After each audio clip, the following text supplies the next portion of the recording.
তো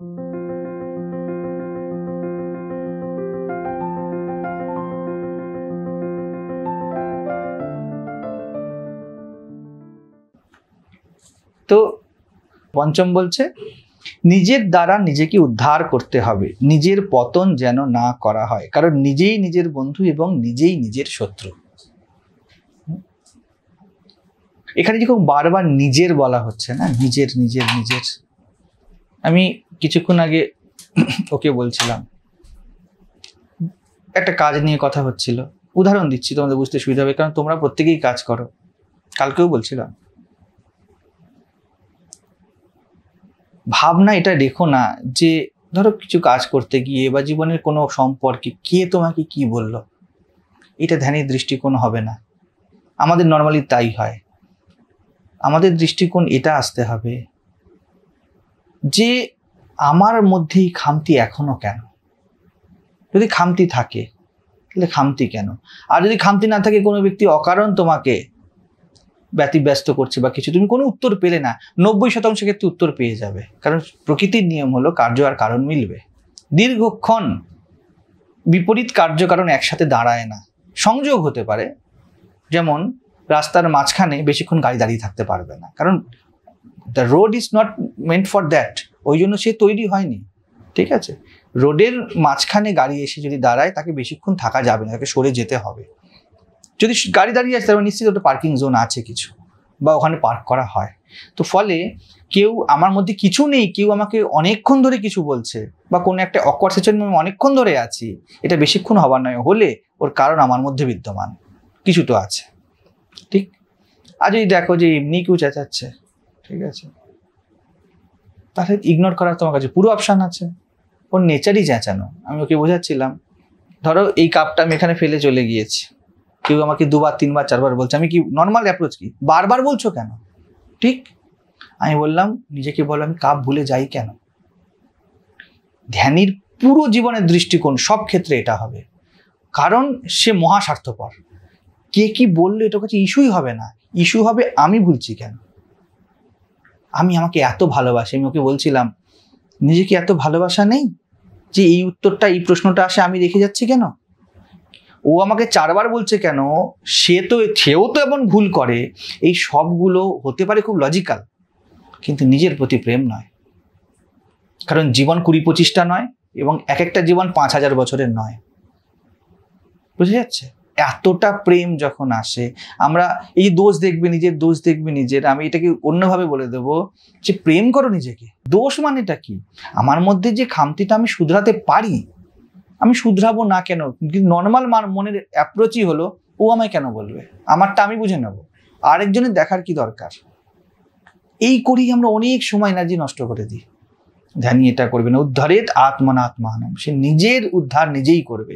যখন তোমাদের মধ্যে এই প্রশ্ন উঠবে আমার মধ্যে এখনো কেন কারণ বেঁচে আছে যে জন্য আমাকে অপদস্থ হতে হচ্ছে, এটাতে যদি তুমি নেগেটিভ মাইন্ডেড হও বা তুমি যদি অবোধ হও, তুমি মুষড়ে পড়বে। আমার মধ্যে এমন আছে, ধ্যানী অমন নয়, ধ্যানী প্রাণবন্ত, ধ্যানযোগ হচ্ছে। ধ্যানী বলবে এই জায়গাটা গ্যাপ আছে আর আমার হাতে সময় আছে, লেটস ডু ইট, এটাকে ঠিক করে নি। এই স্তর থেকে কথা এসছে দোষ কারো নয় গোমা। দোষ কারো নয় গোমা আমরা কিভাবে নিয়েছি, আমারই তো কপাল খারাপ, আমারই তো সাথে এটা হয়। দেখো এখনো হিসাব মতো আমি অন্যকেই দায়ী করছি, পরিস্থিতিকেই দায়ী করছি। আমি বলছি না যে আবহাওয়া আমার মধ্যে ছিল ডিপ্রেশন, তাই বৃষ্টি হয়েছে। আর যদি কেউ অকারণে বৃষ্টি ঘটায়, বেশিক্ষণ থাকবে না, ধৈর্য ধরো। হতে পারে না, উড়ো বৃষ্টি বেশিক্ষণ টেকে না। তোমার মধ্যে যদি গহন ডিপ্রেশন না থাকে তাহলে দীর্ঘক্ষণ বৃষ্টি হবে না, ওটা চলে যাবে, যেমন গাড়ির পার্কিং। তো নিজের প্রতি গহন প্রেম আনো। উদ্ধারেত আত্মনাত্মানম, নিজের দ্বারা নিজেকে উদ্ধার করতে হবে, কারণ তুমি ছাড়া কেউ নেই।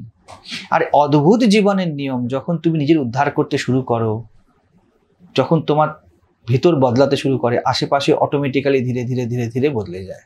আবার দেখবে এই বদল যখন আন্তরিকভাবে না হয়, আমাদের বৃত্তি যখন আমাদেরকে ঠেলা মারে এবং আমরা তার সাথে খুব বোধপূর্ণ সম্পর্কে না আসি, আমরাই আবার ইচিং করতে শুরু করি। কেউ জীবন থেকে চলে গেল, দেখবে এইসব হয় সম্পর্কের মধ্যে খুব বেশি। কেউ জীবন থেকে চলে গেল, উদ্ধার করে নিলাম, কিছুদিন পরে মনে হলো ভালো ছিল, তখন আমি এমন বললাম, তাই চলে গেল, না বললেও তো হতো, ওর তো ভালো দিকও কিছু ছিল। এই যে ভাইস ভার্সা জিনিসগুলো জীবনে আসতে শুরু করে, দেখবে সব কিছুর কেন্দ্রে তুমিই বসে আছো। এরম যদি হয়, জেনে দেখো জীবনে ক্ল্যারিটির অভাব আছে। ওই যে ছাড়া হয়েছিল বা ওই যে বিচ্ছেদ হয়েছিল, ওটা পরিস্থিতি করেছে, তুমি নাও, তোমার বোধ থেকে আসেনি। তাই যদি দেখো কোনো হ্যাবিট ফিরে ফিরে আসছে, কোনো সম্পর্ক ফিরে ফিরে আসছে, একবার প্রেম করছি 4বার প্রেম করতে ইচ্ছা হচ্ছে, ঠিক আছে, ধাক্কা খেয়েছি আর মনে হচ্ছে ওর থেকে তো খাবো না, ওর থেকে খাবো না, তখন আমি বলি কোর্স কমপ্লিট হয়নি এর।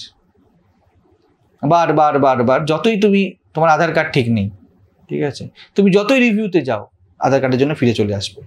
6টা স্টেপ এগিয়ে গিয়েছো, ফিরে আসবে, 8টা স্টেপ ফিরে আসবে, ফিরে ফিরে ফিরে ফিরে আসতে হবে, যেন নিজের যেন পতন না হয়। নিজের পতন কি?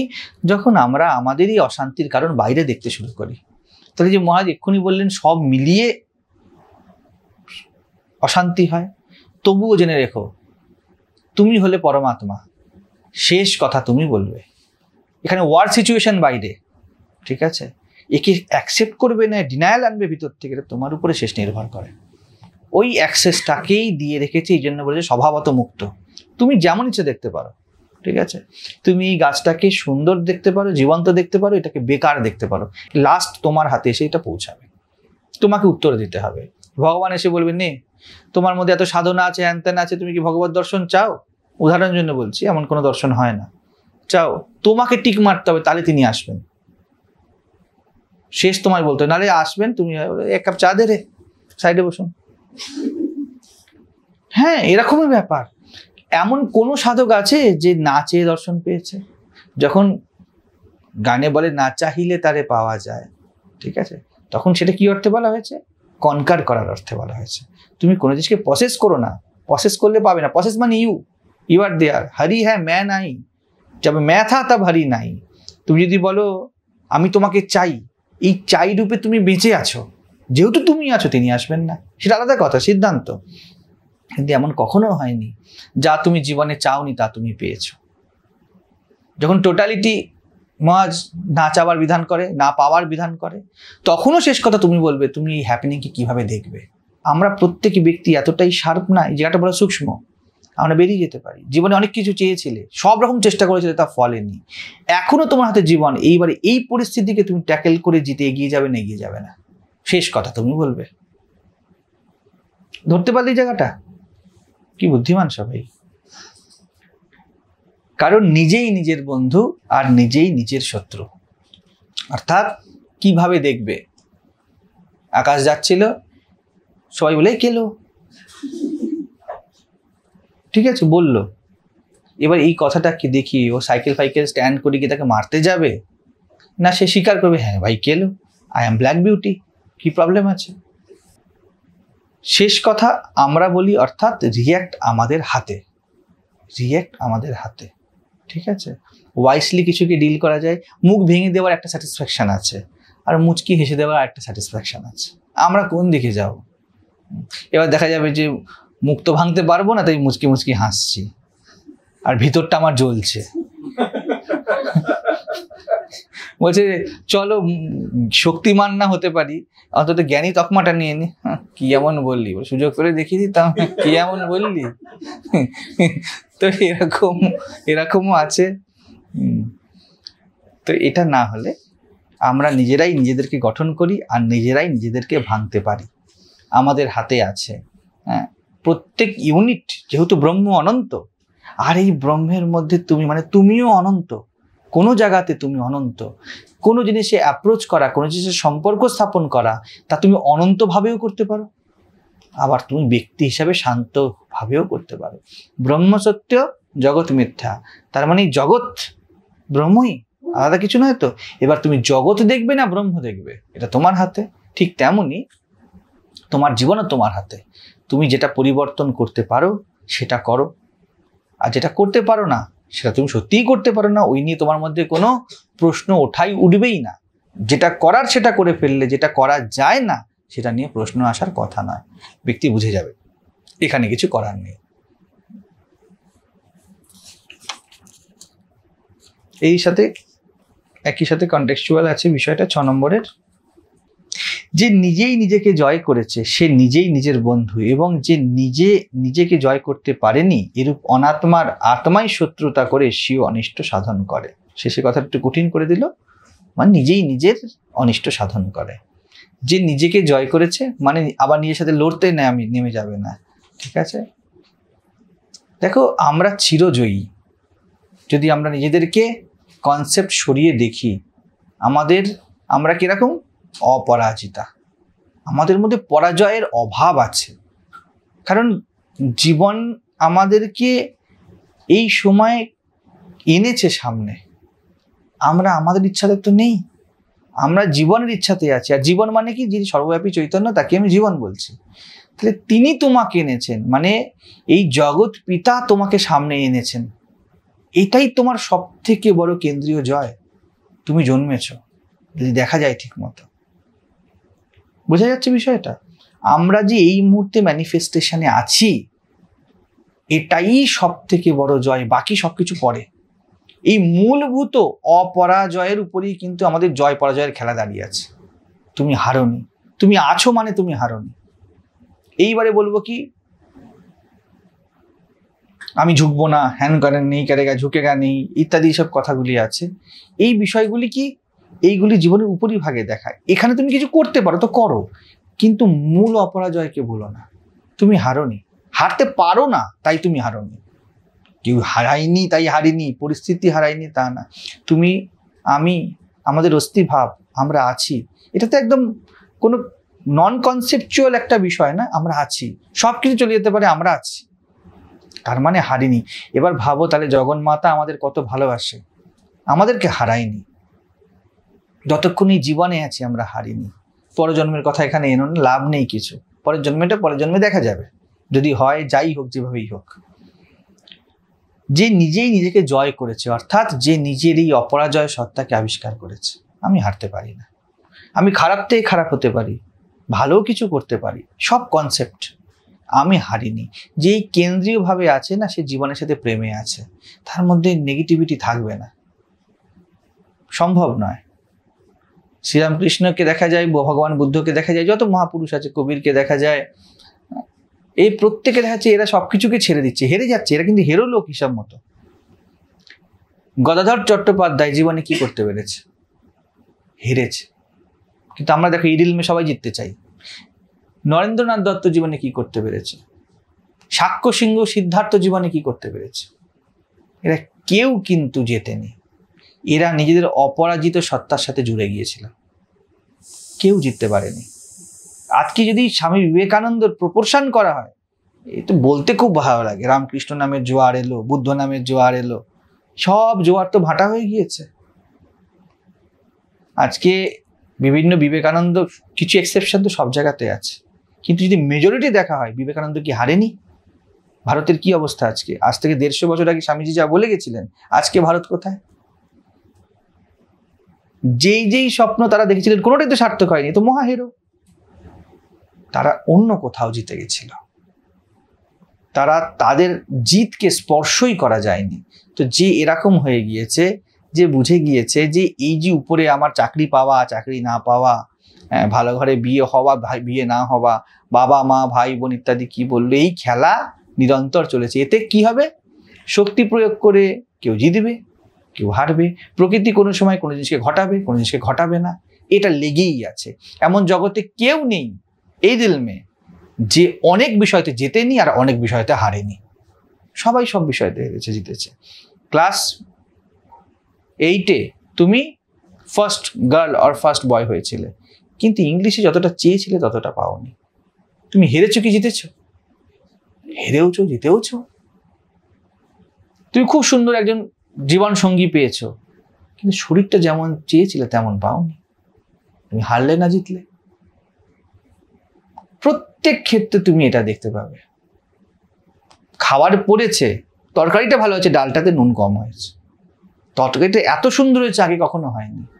তাই তোমার খাওয়াতে তুমি হারলে না জিতলে।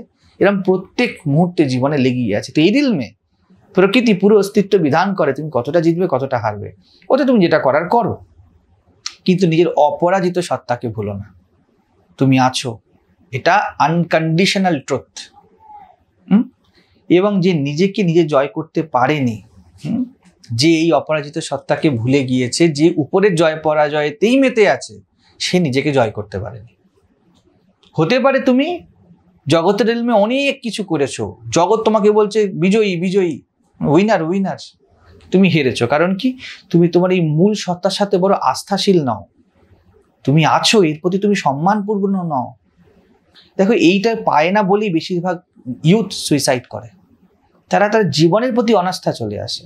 তাদের থাকার একটা, ও ধরে এই নতুন ছেলেটি এসে 22 বছরে, কেউ 24-26, কেউ 30, আরও কেউ কম 18, তোমরা এই বয়সের আছো, অনলাইনেও সেরকমই একই। তোমাদের যে ভাবো, এর মধ্যে যদি কেউ ডিপ্রেশন হয় যে কোনো কারণে, বয়ফ্রেন্ড গার্লফ্রেন্ড, টাকা পয়সা, বাবা, এটা ওটা, শরীর মন, ডিপ্রেশনে তোমরা আছো, সব থেকে মূল সমস্যা দেখো কোথায়? তোমরা জীবনের 20, 22, 25 বছরে এই পিকে দাঁড়িয়ে আছো, জীবন তোমাদেরকে পঙ্গু লুলা করেনি, অথচ তোমরা ডিপ্রেশনে আছে। বলো, সব থেকে অপমান কিনা জীবনের? কি পেয়েছো না পেয়েছো পরের কথা, হাসছো, খেলছো, উঠছো, বসছো। হতে পারে ওর শারীরিক কিছু সমস্যা আছে, ওর কিছু শারীরিক সমস্যা আছে, তবুও তোমরা 22-25-এ দাঁড়িয়ে আছো। আমি বয়স্কদের কথাও বলছি, আমি শুধু মানে দেহের বয়সের কথাই বলছি না। উনি জন বসে আছেন আমাদের মধ্যে সিনিয়র মোস্ট বয়সের দিক থেকে, কিন্তু সেই দেখো, সেই বয়সকে অতিক্রম করে কোথা থেকে এসে এখানে বসে আছেন, উনি কোথা থেকে এসে বসে আছেন। এটা ইটসেলফ জীবনের কত বড় বিজয়। জীবন জিতছে প্রত্যেক মুহূর্তে, আর তুমি তা জানো না। হতে পারে তুমি বাড়িতে অনেক উইনার, তুমি হেরেছো, কারণ এখন তোমার হার জিত কন্ডিশন, তোমাকে হারানো যায়, তোমাকে জেতানো যায়। যখন তুমি এর থেকে নিজেকে উদ্ধার করে নাও, উদ্ধারে আত্মানাত্মানাম, তখনই মাত্র কাজ। বলছি, সব থেকে বড় শত্রুতা কি হয়ে গেল জীবনের সাথে? যখন জীবনের প্রাপ্তি অপ্রাপ্তি, পারফেকশন ইমপারফেকশন, এর ভিত্তিতেই জীবনকে মাপা হচ্ছে। বলছে এই ব্যক্তি নিজের সাথেই শত্রুতা করছে, এই জীবনের কেন্দ্রীয় সম্মানে ভরা নয়। কি পেলাম না পেলাম, এর মধ্যে থেকে যদি দেখা হয়, জীবন বরদ হয় না। আমরা চণ্ডীতে আলোচনা করছিলাম, বরদাহম, মা বলছেন একাদশ অধ্যায়ের শেষে, নিজন মনসেচ্ছত, যা চাইবে। জীবন বরদ হয়, অর্থাৎ এই পুরো প্রকৃতি তার স্বরূপ তোমার সামনে খুলে ধরে। বরদই আমরা, অক্সিজেনের অভাব নেই, শরীর মনে কোনো অসুবিধা হচ্ছে না। এবং বিশ্বাস করো, আমরা শিবিরে সে গাইছিলাম, আমি ব্যাখ্যায় বলছিলাম, নামে জপ মে না মে তপ মে না ব্রত উপবাস মেরে। ব্রত উপবাসে তিনি নেই। শরীর ঠিক রাখতে কেউ করছে, ঠিক আছে, কিন্তু যখন কেউ কিছু পাওয়ার জন্য তপ যজ্ঞ এত কিছু করছে, বলছে কেন এত খাটছো? আমি ব্যবস্থা করে পাঠিয়েছি। যেমন আমরা আগেও বারবার পড়েছি, কিন্তু আমরা জীবনের এই নিয়ে আমরা মননই করি না। মননাথ মনুষ্য, কিন্তু মনন করা আমরা ছেড়ে দিয়েছি। আমার জীবনের শুরু থেকে কিভাবে ওই ওভামা স্পাম একসাথে এক হতে হতে হতে হতে আমি এসেছি, মায়ের বুকের দুধ খেয়ে এসেছি, এবং মায়ের মধ্যে করুণা স্নেহ তৈরি করে দেওয়া হয়েছে। যতদিন না আমি দাঁড়াতে পারি, যতদিন আমি দাঁড়াতে শুরু করেছি, আমি যত যত অদ্ভুত সৌন্দর্য দেখো, আমি যত যত বড় হয়েছি, বুঝতে শিখেছি, ওই যে ছোটবেলার যে মায়ের আমার খেয়াল রাখা ধীরে ধীরে কমতে শুরু করেছে। কত ব্যালেন্সড হয়ে প্রত্যেকটা জিনিস তৈরি হয়েছে। ছোট বাচ্চা পাখি, শ্রীরামকৃষ্ণ উদাহরণ দিয়েছিলেন, বাচ্চাকে এনে খাওয়ায়, আর ওই পাখি যখন বড় হয়ে যায় আর মা খাওয়ানোর প্রয়োজনই অনুভব করে না। এই যে এত সুন্দর জীবন সাজিয়েছে, আমরা তার প্রতি আস্থাশীল নই। যেই আস্থা হারিয়েছে সে হেরেছে, যেই আস্থায় আছে সে বলে জীবন দেখবে। এটা অহংকার থেকে না, এটা যেন প্রজ্ঞা থেকে আসে আমাদের। তো সব থেকে বড় অনিষ্ট এতেই হয়, যখন আমরা এই কেন্দ্রীয় অপরাজিতাকে দেখি না। শেষ আজকের নিচ্ছি 7 নম্বর। যিনি নিজেকে নিজে জয় করেছেন এবং শীত গ্রীষ্ম, সুখ দুঃখ এবং মান অপমানে সর্বদাই প্রশান্ত, সেই নির্বিকার মানুষের কাছে পরমাত্মা সর্বদাই নিত্য প্রাপ্ত। সর্বদাই প্রশান্ত এবং নির্বিকার। ঠিক আছে, যে ঠিক আছে বলতে শুরু করেছে, চলো এগানো যাক। ঠিক আছে, তারপরে এগানো যাক, চেতনার প্রসারে এগানো যাক। সুখ আছে, দুঃখ আছে, এগানো যাক। না নেই কিন্তু কোনো কিছুতে। এমন হবে না যে জীবনে কিছু ছেড়ে যাবে না, কিছু আসবে না। নিজেকে বলো এগানো যাক। হ্যাঁ, এটা কি তোমার ভুলেই তো এটা হচ্ছে? হ্যাঁ, আমার ভুল হয়েছে, এবার এগাই। দুটোই ভুল, আমার ভুলে তো হয়নি, এটাও ভুল। সময় নষ্ট হবে। আর ওর কারণে ঘটেছে, আমার জন্য ঘটেনি, আর আমি তো সব করেছি, আমার জন্যই তো হলো। আমি যদি তখন বোকামিটা না করতাম, এখন বোকামি কেন করছো? ওটা নিয়ে মনন করো, ওর অভিজ্ঞতা নিজের জীবনের ডায়েরিতে লিখে ফেলো, ওই ভুলটা দ্বিতীয়বার করো না। আর ওটা নিয়ে সময় নষ্ট করো না, ওটা দ্বিতীয় ভুল। অভিজ্ঞতা থেকে না শেখা একটা ভুল, আর এখন শিখে শুধু ওই অভিজ্ঞতা কি আওড়ে যাওয়া আরেকটা ভুল। আওড়েই চলেছি, আমি এটা বুঝেছি রে, ওটা বুঝেছি, যে বাড়িতে বলে সবাই, এরকম না, এগাও। এই সেই নির্বিকার মানুষের কাছে পরমাত্মা সর্বদাই নিত্যপ্রাপ্ত, আর চাই না। নদীতে ভাসতে শিখতে হবে। আমি কৃষ্ণের কথা কেন বলছি? কৃষ্ণ সে এই কথা বলে না, নদীর স্রোত যেদিক নিয়ে যাবে আমি সেদিক চলে গেলাম। বলে নদীর স্রোতের সামনে ঝর্ণা, বলে হ্যাঁ পড়ে গেলাম, মরে গেলাম। কৃষ্ণ এত বোকা নয়। আবার কৃষ্ণ এমনও বলবেন, এই বাঁশ আমি পুতলাম, এক বিন্দু নৌকাকে নড়তে দেবো না। কৃষ্ণ ঠিক কখনো দাঁড়, কখনো পাল, হ্যাঁ। আর যখন দেখবে সামনে ঝর্ণা, ঝাঁপ দিয়ে নিজেই নদীতে পড়ে যাবে, বলে যা নৌকা যা, আমি বাঁচি। জীবনকে এমনভাবে বাঁচতে হবে। তোমাকে যদি নদীর সামনে সাক্ষী হয়ে দাঁড়িয়েছ, বা যে কোনো সাক্ষী হয়ে দাঁড়ানোর অর্থ তুমি সব জানো, বোঝো। সাক্ষিত্বের তো কিছু লাভও থাকবে। বলে আমি কি? বলে সামনে গাছটা দাঁড়িয়ে আছে, বলে আমি সাক্ষী, আমি কিচ্ছু করি না, চুপ করে দেখি। বলে গাছটাতে কাটছে, বলেন আমি সাক্ষী। গাছটাকে তোর দিকেই পড়বে, আমি সাক্ষী, আমি তো কিচ্ছু করি না। তুমি সাক্ষী হবার তো একটা ব্রহ্মর দিক আছে, তো শক্তি দিকও তো আছে। তুমি সাক্ষী যখন, তুমি নির্ভেজাল ভাবে দেখে কিছু করতেও পারো। যেহেতু তুমি সাক্ষী, সেই জন্যই তুমি করতে পারো। যে কল্পনায় বাচ্চে গাছ কাটছে, বলছে দেখছো গাছের মধ্যে কাক ঠোকরা বসেছে, টক টক টক টকরা, ও টক টক না, ওটা কাটছে। কল্পনায় থাকা মানুষ ওরম ভাবে। আর ধুম করে তার যেই ঘাড়ে পড়লো, গেল ঘাড় ভেঙে। বলে আমি কি করেছিলাম? আপনি তো মহারাজ বলেছিলেন জীবনে সাক্ষী হয়ে থাকতে। আমি জীবনের এই শিবসূত্রটাকে বলে কল্পিতা শক্তি। আমি তো ভাবছিলাম বিভিন্ন ধ্যানবিধি, ওই টকটক করে পাখির আওয়াজ, তার মধ্যে দিয়ে আমি আনন্দ খুঁজছিলাম, আর ঘাড়ে ভেঙে পড়ে গেল, আপনার ধ্যানবিধি ফেল করলো। সাক্ষী হওয়ার অর্থ কল্পনায় ভেসে যাওয়া না। সাক্ষীর একটা দিক, সে ডিট্যাচ, সে এই ডিট্যাচমেন্টের এই যে পুরো অনাসক্তির শান্তি উপভোগ করে। তার সাথে অনাসক্তির একটা ব্যবহারিক দিকও আছে। ব্যবহারিক দিক কি? আমি যেহেতু অনাসক্তি, আমি পুরো ছবি দেখতে পাচ্ছি, অ্যাকর্ডিংলি কাজও করতে পারবো। এই জিনিসটা কিন্তু খুব গাঁট বেঁধে ধরো প্রত্যেকে, নাহলে মুশকিলে পড়বে। অনাসক্তির শান্তি আমার পাওনা, এই মুহূর্তের পাওনা, প্রত্যেক মুহূর্তে এটা আনো। আর অনাসক্তি প্রাকৃতিকভাবে অ্যাপ্রোপ্রিয়েট অ্যাকশন নিতেও সহায়তা করে, সেটাও না। নদী থেকে যখন ঝর্ণা, এবার ঝর্ণার সময় গিয়ে তুমি অনাসক্তি দেখো না যে দেহে অনাসক্ত হয়ে গেলাম, তখন একদম নৌকায় আসক্তি ছেড়ে দাও, আর কিছু করার নেই, উপর থেকে পড়ছে। নদীর গতিতে নৌকা কাটকানো যাবে না, তুমি তো বাঁচো, আবার একটা নৌকা এসে যাবে না। আমি তোমাকে এত ভালোবাসি, তোমাকে ছাড়া থাকতে পারবো না, তুমি মরছো আমিও মরি, ভাই তুই মর। হাজারবার বলেছি যে এটা করো না, করো না, করো না, করো, ঠিক আছে। আমার সাথে এটা ঘটেছিল বিভিন্ন ক্ষেত্রে জীবনে, আমি আর সেই কাহিনীতে যাচ্ছি না। হ্যাঁ ঠিক আছে। গলায় কেউ কলসি বাঁধছে, তাতে জল ভরছে কলসিতে, এগোচ্ছে বারবার, তুমি কেউ করো না, করো না, করো না, ঠিক আছে। তার মানে কি এই যে তোমাকে এত ভালোবাসি, তুমি পড়ে গেছো, আমিও পড়বো। এবার এইভাবে হাত ঝাড়ো, ধীরে হাতটা টাটা ঘুরিয়ে ইউটার্ন দিয়ে চলে আসতে হবে। ওটা প্রেমের পরাকাষ্ঠা না, ওটা নির্বুদ্ধিতার পরাকাষ্ঠা, ওটা করো না। আগে কিন্তু তাকে সাজেস্ট করতে, তাতে তোমার করুণার অভাব যেন না হয়। এই দুটোকেই থাকতে হবে জীবনে। নৌকা নিয়ে শক্ত করে দাঁড়িয়েও না, তাহলে কি হবে? স্রোত তোমার নৌকা ভেঙে দিয়ে চলে যাবে। আবার নৌকা যেদিকে নিয়ে চলে যাবে সেদিকেও চলে যেও না, তাহলে গিয়ে আবার গিয়ে ধাক্কা খাবে কোথাও। আবার ঝর্ণার কথাও যেমন বললাম, পড়ে গিয়ে মরে যেও না, বা অন্য কিছু ধাক্কা খেও না। তাহলে তোমাকে কৃষ্ণ বলে দাঁড় টানতে শিখতে হবে। তোমাকে আবহাওয়ার প্রতি সাক্ষী হতে হবে, আবহাওয়ায় কি চলছে। এখন দাঁড় টানার দরকার নেই, পাল তুলে দাও, হাওয়া বইছে, চুপচাপ বসো, রেস্ট করে নাও, এনার্জি সঞ্চয় করে নাও। দেখো এর মধ্যে কত প্রাজ্ঞতা আছে। তুমি নদীতে বইছো, দাঁড় টানছো, বলে আমি পরিশ্রমী, আমরা কর্ম করি, কর্মযোগী, থামছে না।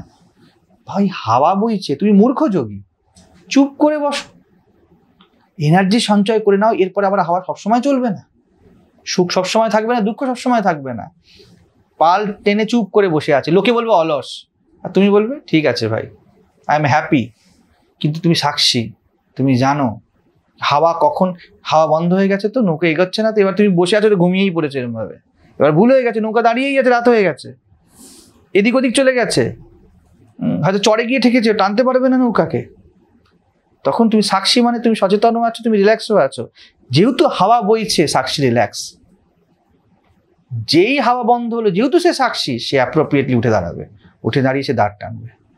জীবন এমন হতে হবে, কোথায় কথা বলার, কোথায় না বলার, কোথায় আজ্ঞে হুজুর বলে দেওয়ার, কোন সময় অবজ্ঞার ভাব রাখার, সে সব জানে, কারণ সে সাক্ষী। ঠিক আছে?